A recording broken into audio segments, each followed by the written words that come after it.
ये कहानी है एक ऐसी गरीब लड़की की जो पैसों के लिए सारी हदें पार करके घपाघप की दुनिया में अपनी पहचान बना लेती है। लेकिन घपाघप की दुनिया में जाने के बाद उसके साथ क्या होता है, ये जानने के लिए बने रहे वीडियो में। और अगर आपने अभी तक चैनल को सब्सक्राइब नहीं किया हो तो जल्दी से चैनल को सब्सक्राइब कर लीजिए। मूवी की स्टार्टिंग में हम इस मूवी की मेन कैरेक्टर एमी को देखते हैं, जो कि अपनी मोम से ब्यूटी कॉन्टेस्ट में जाने के लिए पैसे मांगती है। लेकिन उसकी मोम उसको पैसे देने से मना कर देती है, क्योंकि वो बहुत गरीब थे। पैसे कमाने के लिए एमी अपने ही मोहल्ले के कुछ सटूरियों के पास जाती है और उनके साथ जुआ खेलने लगती है। लेकिन उसके पास फिर से पैसे कम पड़ जाते हैं, तो एमी पैसों के लिए अपने कपड़े उतार देती है और उन लड़कों से कहती है कि अगर तुम मुझे और पैसे दो तो मैं अपने सारे कपड़े उतार दूंगी। लेकिन उन लड़कों की बदकिस्मती थी कि उनके पास पैसे नहीं होते, इसलिए एमी जीते हुए पैसे लेकर वहाँ से चली जाती है और ब्यूटी कॉन्टेस्ट में भाग लेती है। एमी जब वहाँ वॉक करती है तो उसकी हिल टूट जाने की वजह से वो गिर जाती है, जिससे सभी लोग उसका मजाक बनाते हैं। ये देख एमी बहुत दुखी होती है, क्योंकि उसके पास नई सैंडल खरीदने के पैसे नहीं होते। दुखी होकर एमी वॉशरूम में जाकर रोने लगती है। तभी एमी को वहाँ एक आदमी मिलता है जिसका नाम त्रिवेदी था। वो ऐना को शांत करके उससे दोस्ती कर लेता है और एमी को खाना खिलाने ले जाता है। वो खाना खा रहे होते हैं, तभी वहाँ मारिया आती है जो कि मिस ब्यूटीफुल थी। एमी उसे देखकर कहती है कि मुझे भी तुम्हारे जैसा बनना है और बहुत सारे पैसे कमाने हैं। तो मारिया बताती है कि मिस ब्यूटीफुल बनने के लिए मैंने कई सारों की रातें रंगीन की है, तब जाकर मैं यहाँ हूँ। मारिया एमी को अपना कार्ड दे कहती है कि अगर तुम्हें भी पैसे कमाने हैं तो मुझसे कांटेक्ट कर लेना। ये कहकर मारिया वहाँ से चली जाती है। जिसके बाद त्रिवेदी एमी से कहता है कि अगर तुम्हें बहुत सारे पैसे कमाने हैं तो तुम्हें मेरे साथ ओयो में चलना होगा। और आपको तो पता है ओयो में क्या होता है। एमी पैसे कमाने के चक्कर में अपनी डुई देने के लिए मान जाती है। जिसके बाद त्रिवेदी उसकी लेने के लिए जा ही रहा होता है, लेकिन तभी एमी की मोम वहाँ आकर उनका काम बिगाड़ देती है और त्रिवेदी से कहती है कि मेरी बेटी अभी छोटी है, तुम उसको बजा नहीं सकते, मैं तुम पर केस कर दूंगी। लेकिन तभी वहाँ मारिया की मोम मेकी आकर एमी की माँ को समझाने लगती है, लेकिन एमी की माँ किसी की नहीं सुनती और एमी को वहाँ से लेकर चली जाती है। बेचारे त्रिवेदी को तो अब मुठ मारकर ही काम चलाना पड़ेगा। उधर एमी की मोम एमी से कहती है कि तुम्हें अगर अपने सपने पूरे करने हैं तो मेहनत करके करो, ना कि किसी को अपनी देकर। और एमी की मोम एमी को लेकर वापस अपनी सिटी की तरफ निकल जाते हैं। लेकिन एमी को तो पैसे कमाने थे, इसलिए वो बस से उतर जाती है और यहीं पर एमी की नई लाइफ शुरू हो गई थी। इसके बाद हम एमी को मारिया और उसकी मोम के साथ देखते हैं। दरअसल में मारिया और उसकी मोम लड़कियों का धंधा करती थी और वो एमी को भी कॉल गर्ल बनाना चाहती थी। जिसके बाद मारिया एमी को एक रूम में भेजती है जहाँ त्रिवेदी था, जिसके साथ एमी को घपाघप करना था, जिसके उसको अच्छे पैसे मिल रहे थे। तो एमी भी त्रिवेदी के साथ घपाघप कर लेती है, जिसमें एमी को भी बहुत मजा आने लगता है। जिसके बाद मारिया की मोम एमी को पैसे कमाने लिए टिप्स देती है, जैसे कि तुम्हें बुलाए तो तुम उससे अलग अलग पोजीशन के पैसे लो। यार इतना तो आप लोग समझ ही गए होंगे। खैर मूवी पर आते हैं। इसके बाद एमी बहुत अच्छे से कॉल गर्ल का काम करती है और वो कई सारे लोगों के साथ गपागप करती है, जिससे एमी बहुत सारे पैसे कमा लेती है। ये पैसे क्या क्या करवा देता है। इसके बाद ये सभी पार्टी करते हैं, जहाँ इनको कई सारी लड़कियाँ दिखाई देती है जो कि देखने में रसियन जैसी लग रही थी, जो कि एक बोट पर जा रही होती है, जिन्हें देखकर एमी समझ जाती है कि ये भी कॉल गर्ल होगी। जिसके बाद एमी मारिया की मोम से कहती है कि हमें अगर बहुत सारा पैसा कमाना है तो इस बोट पर जाना होगा। लेकिन मारिया की मोम कहती है कि तुम अभी इस बोट पर सवारी करने के लायक नहीं हो। ये सुनकर एमी को बुरा तो लगता है, लेकिन तभी एमी को उस बोट पर एक आदमी दिखाई देता है जो कि पैसे वालों के लिए लड़कियां प्रोवाइड करवाता था। ये देख एमी मारिया से कहती है कि अगर हमें पैसे कमाने हैं तो उस आदमी से कांटेक्ट करना होगा। वही सीन शिफ्ट होता है और त्रिवेदी एमी के साथ खेल रहा होता है, लेकिन वो खेलते हुए का वीडियो भी बना रहा था। तो एमी उससे पूछती है कि तुम गपागप करते हुए का वीडियो क्यों बनाते हो। तो त्रिवेदी बताता है कि जब कोई लड़की ना मिले तो वीडियो देखकर अपने हथियार को शांत तो कर सकूं। जिसके बाद सभी एक क्लब में जाते हैं, जहां एमी को वही बोट वाला आदमी दिखता है। तो एमी उसके पीछे जाती है। ये देख मारिया भी उसके साथ चली जाती है। वो जब उसके पीछे जाते हैं तो उन्हें पता चलता है वो आदमी एक महंगे कसीनो में गया है, वहाँ बस पैसे वाले ही जा सकते हैं। तो एमी भी जो पैसे कमाए थे वो निकाल कर डाल देती है और उस आदमी के साथ गेम खेलने लगती है। वैसे आपको बता दे उस आदमी का नाम सेम होता है। जिसके बाद वो सभी गेम खेलने लगते हैं और लास्ट में एमी सारे पैसे लगा देती है और साथ में सेम से ये भी कहती है कि एक रात तुम मारिया के साथ सो सकते हो अगर मैं हार गई तो। और एमी हार कर वहाँ से चली जाती है। अगले दिन मारिया सेम के साथ रात गुजार कर वापस आती है तो वो बताती है कि मुझे बहुत मजा आया। दरअसल ये प्लान एमी का ही था, क्योंकि वो सेम के साथ डील करना चाहती थी। मारिया बिना पैसों के अपनी देकर आई थी, इसलिए उसकी मोम बहुत गुस्सा होती है। अगले दिन एमी और मारिया उसकी मोम के साथ होटल छोड़कर जा रहे होते हैं। तभी होटल का मैनेजर आकर एमी से कहता है कि सैम आपसे मिलना चाहते हैं। वो तीनों सैम से मिलने जाती है और मारिया की मोम सैम से बात करने की ट्राई करती है, लेकिन सैम बूढ़ी को भाव नहीं देता क्योंकि उसे तो एमी में इंटरेस्ट था। एमी सैम से पूछती है कि मारिया के साथ तुम्हारी रात कैसी रही, तो सैम बताता है कि मारिया की डुई बजाकर मजा आ गया। जिसके बाद सैम एमी को बताता है कि मैं बड़े लोगों के लिए खूबसूरत लड़कियां प्रोवाइड करवाता हूँ और मुझे कई सारी लड़कियों की जरूरत होती है, इसलिए सैम एमी से डील करके उसे लड़कियां लाने की बोलकर वहाँ से निकल जाता है। इधर एमी मारिया और उसकी मोम के साथ लड़कियों का इंतजाम करने लगती है, लेकिन वो सारी लड़कियां ऐसी थी कि उनको देखकर किसी का भी हथियार खड़ा ना हो, इसलिए एमी उन लड़कियों को रिजेक्ट कर देती है। तभी मारिया बताती है कि उसका सिलेक्शन मैगजीन के फ्रंट पेज के लिए हो चुका है। जिसके बाद एमी और मारिया फोटो शूट करवाने के लिए जाते हैं, जहाँ मारिया अच्छे अच्छे पोज देती है जिससे हथियार खड़ा हो सके। तभी एमी की नजर वहाँ रखी एक बुक पर जाती है जिसमें सारी मॉडल और टीवी एक्ट्रेस के नंबर थे, तो एमी उस बुक को रख लेती है। घर आकर उन्हें कॉल करके इंटरव्यू के लिए बुला लेती है और अगले दिन उन सभी हॉट लड़कियों का इंटरव्यू लेने लगती है। मतलब ये कि उन्हें सिखा रही थी कि किसी को भी अपनी डुई कैसे दे और कैसे सामने वाले का हथियार खड़ा करे जिससे वो ज्यादा पैसे दे। ये सब कुछ चल ही रहा था कि तभी वहाँ एमी की मोम भी आ गई थी। उधर कुछ लड़कियाँ तो मना करके जाने लगती है। तभी एमी की नजर उसकी मोम पर जाती है, लेकिन उसकी मोम को सब कुछ पता चल गया था कि एमी इतने सारे पैसे अपना खाता खुलवा कर कमा रही है। एमी अपनी मोम को समझाने लगती है, लेकिन एमी की मोम उसकी एक नहीं सुनती, तो गुस्से में एमी भी बोल देती है कि आपने भी तो कई बार अपनी गुफा में उस मैनेजर को सुलाया है जिसके यहाँ आप जॉब करती थी। ये सुनकर तो उसकी मोम को और ज्यादा गुस्सा आ जाता है और वो एमी के मुंह पर पैसे फेंक कर चली जाती है, जिससे एमी काफी सैड हो चुकी थी। तो मारिया एमी को चुप करवाती है और एमी को बताती है कि उसका बाप तो उसके साथ गलत काम किया करता था, इसलिए उसकी माँ ने उसे कॉल गर्ल बना दिया। तो एमी बताती है कि ये मर्द जात ही ऐसी है, कई भी हॉट लड़की दिखे तो साले उसकी लेने की सोचते हैं। वही सीन शिफ्ट होता है और हम देखते हैं कि एमी ने सेम की जरूरत के हिसाब से रसियन जैसी लड़कियों का इंतजाम कर लिया था, जिसमें केमिली नाम की वेटर भी थी जो अपने बॉयफ्रेंड के लिए पैसे कमाने के लिए एमी की टीम में शामिल हो चुकी थी। जिसके बाद सभी लड़कियां फ्रांस पहुंच जाती है और जाकर वो सेम से मिलती है। सेम उन्हें कुछ रूल्स बताता है कि यहाँ स्मोक करना मना है और कोई भी लड़की गेस्ट को सेक्स करने के लिए आगे से नहीं बोलेगी जब तक कि गेस्ट अल्टीमेट होने की नहीं बोल दे। जिसके बाद सारी लड़कियां होटल के लग्जरी रूम में जाती है, जिसको देखकर वो सभी खुश थी। केमली थोड़ी सैड होती है क्योंकि उसने पहले कभी ऐसा काम नहीं किया था, लेकिन एमी उसे समझाती है कि हमें इसके लिए बहुत सारे पैसे मिलेंगे। वैसे भी तुम अपने बॉयफ्रेंड को तो अपनी फ्री में देती हो, लेकिन यहाँ तुम्हें डुई बजवाने के बदले पैसे मिलेंगे। ये सुनकर केमली भी मान जाती है। जिसके बाद सभी तैयार होकर बाहर जाती है, जहाँ उनकी पार्टी का होस्ट सेंटिनो और उसके 2 भाइयों से मिलती है। जिसके बाद ये सभी मिलकर पार्टी करते हैं और ये लड़के सारी लड़कियों का खाता खोलते हैं। खाता खोलते हुए मैं दिखा नहीं सकता और ये सभी खूब एंजॉय करते हैं। सेंटिनो को केमली पसंद आ गई थी, इसलिए सेंटिनो केमली को अपने रूम में लेकर जाता है और किस करते हुए केमली को बजाने लगता है। केमली सेंटिनो की प्यास बुझाने के बाद अपने रूम में जाती है, जहाँ वो एमी को बताती है कि सेंटिनो बहुत अच्छा है, उसने मुझे खाना बनाकर खिलाया था। इन सब से केमली बहुत खुश थी। अगले दिन एमी और सेम आपस में बात कर रहे होते हैं, जिन्हें देखकर मेकी मारिया से कहती है कि हमें सेंटिनो को अपने जाल में फंसाना होगा ताकि हम एमी को छोड़कर बहुत सारे पैसे कमा सके। जिसके बाद वो दोनों सेंटिनो के पास जाती है, जहाँ सेंटिनो एक बिजनेस मीटिंग कर रहा था, इसलिए उनसे बाद में बात करने को कहता है। मेकी का वहाँ कोई जुगाड़ नहीं बैठता, इसलिए वो मारिया से सेंटिनो के साथ बेटे बिजनेसमैन के साथ सोने की बोलकर उन्हें अपने झांसे में लेने को बोलती है। अगले दिन पार्टी में हम देखते हैं कि सेंटिनो दूसरी लड़की को अपनी प्यास बुझाने के लिए लेके चला जाता है। ये देखकर केमली को बुरा लगता है क्योंकि वो भी एक रात सेंटिनो के साथ सोई थी।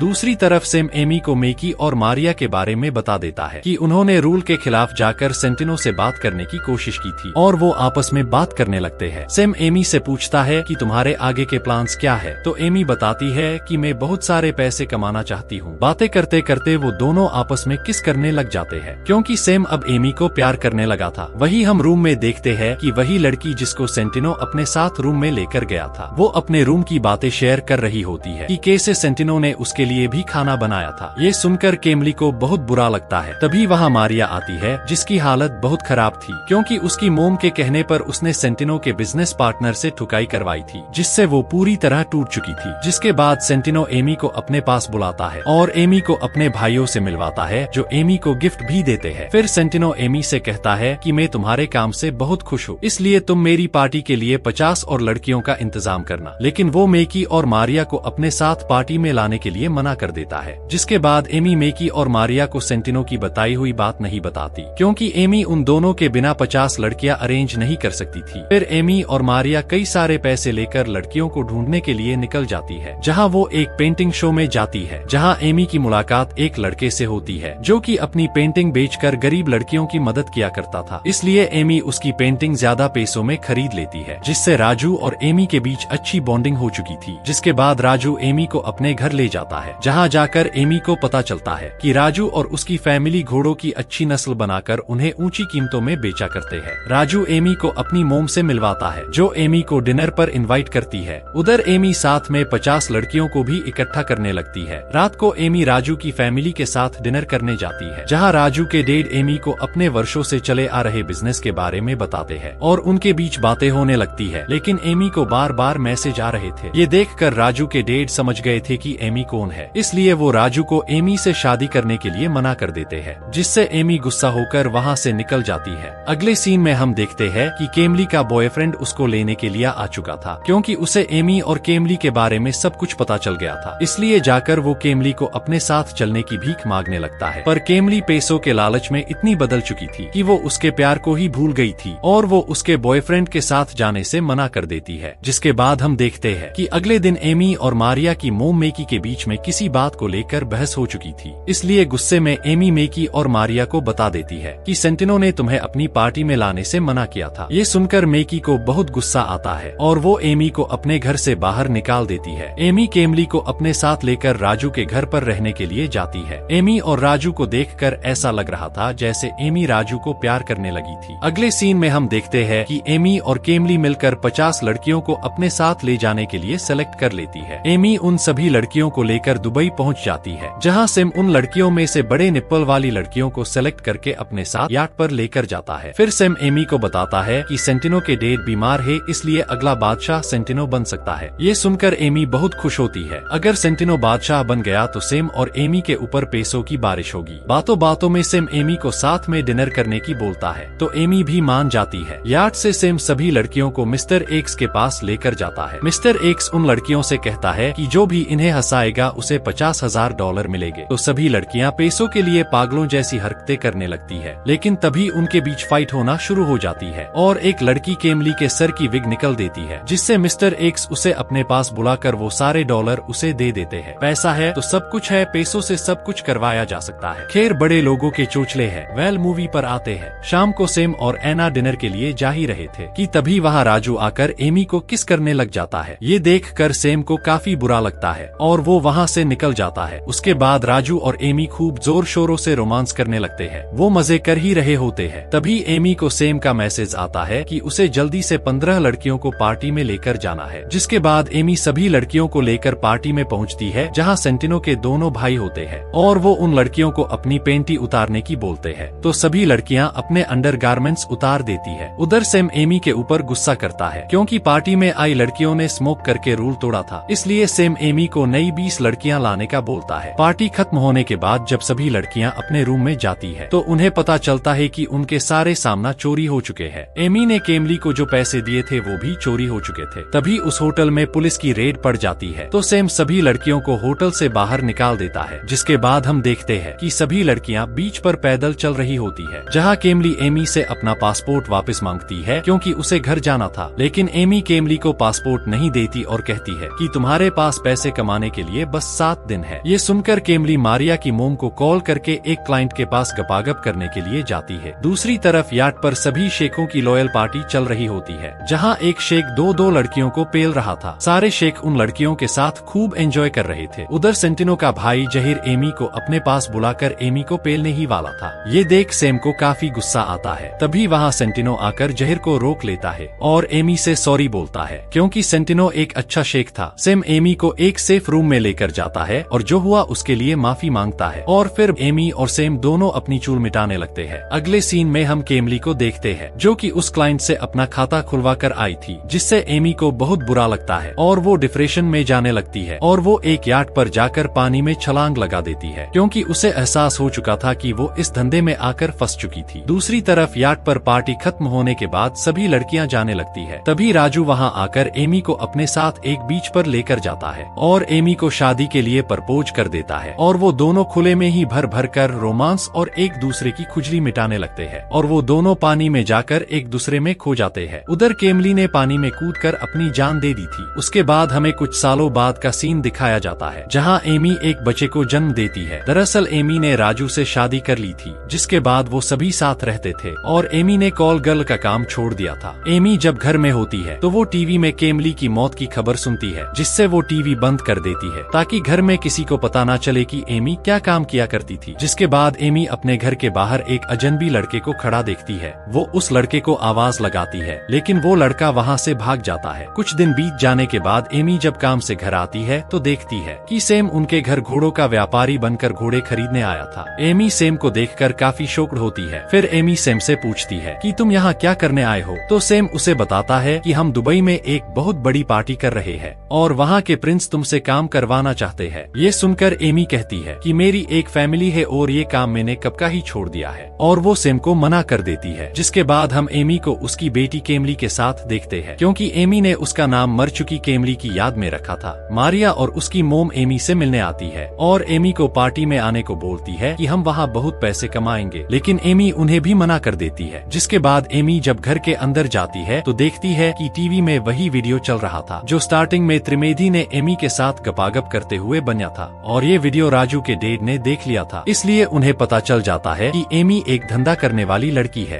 तो वो एमी को धक्के मारकर घर से बाहर निकाल देते हैं। एमी की सच्चाई अब राजू को भी पता चल गई थी, इसलिए वो भी एमी का साथ छोड़कर अपनी बेटी को अपने साथ ले जाता है। इससे एमी बहुत परेशान होती हुई मारिया और उसकी मोम के पास जाती है और वो तीनों दुबई जाकर शेखों की पार्टी में जाती है, जहाँ सारे शेख मिलकर लड़कियों के मजे ले रहे थे और एंजॉय कर रहे थे। एमी सेम के पास जाती है। सेम एमी को जहीर के पास लेकर जाता है, क्योंकि जहीर ने सेंटिनो को मारकर खुद दुबई का किंग बन चुका था और उसने दुबई के सारे रूल्स भी बदल दिए थे। जिसके बाद जहीर एमी को अपनी चोट का निशान दिखाता है जो एमी ने उसे पहले दिया था। ये देख एमी वहाँ से मारिया और उसकी मोम के पास जाकर उनसे वहाँ से चलने की बोलती है, लेकिन मारिया की मोम एमी से बोलती है कि मुझे पता है सेंटिनो मर चुका है और जहीर यहाँ का किंग है और उसी के कहने पर हम तुम्हें यहाँ लेकर आए हैं। ये सुनकर एमी उस पार्टी से भाग जाती है और वो एक रेगिस्तान में पहुँच गई थी, लेकिन जहीर एमी को पकड़ लेता है और वापस अपनी पार्टी में ले आता है, जहाँ जहीर और उसका भाई दोनों मिलकर एमी के साथ जोर जोर से गपागप करते हैं और वो सेम को भी जबरदस्ती एमी के साथ अल्टीमेट होने की बोलते हैं, जिससे एमी की हालत बहुत खराब हो चुकी थी। इतनों के साथ गपागप करना कोई मामूली बात थोड़ी है। अगले सीन में हम एमी को देखते हैं जो अपनी बेटी से मिलने जा रही थी, लेकिन पुलिस उसे पकड़ लेती है क्योंकि केमली की मौत एमी की वजह से ही हुई थी और इसका पता केमली के बॉयफ्रेंड ने लगाया था और पुलिस को बता दिया था। फिर एमी के खिलाफ वो सारी लड़कियां बयान देती है जिनसे एमी ने काम करवाया था, लेकिन मारिया एमी की साइड बोलती हुए कहती है कि एमी गलत है, लेकिन वो आदमी भी गलत है जो पैसे देकर ऐसे काम करवाते हैं। इन सब के बाद एमी को जेल हो जाती है।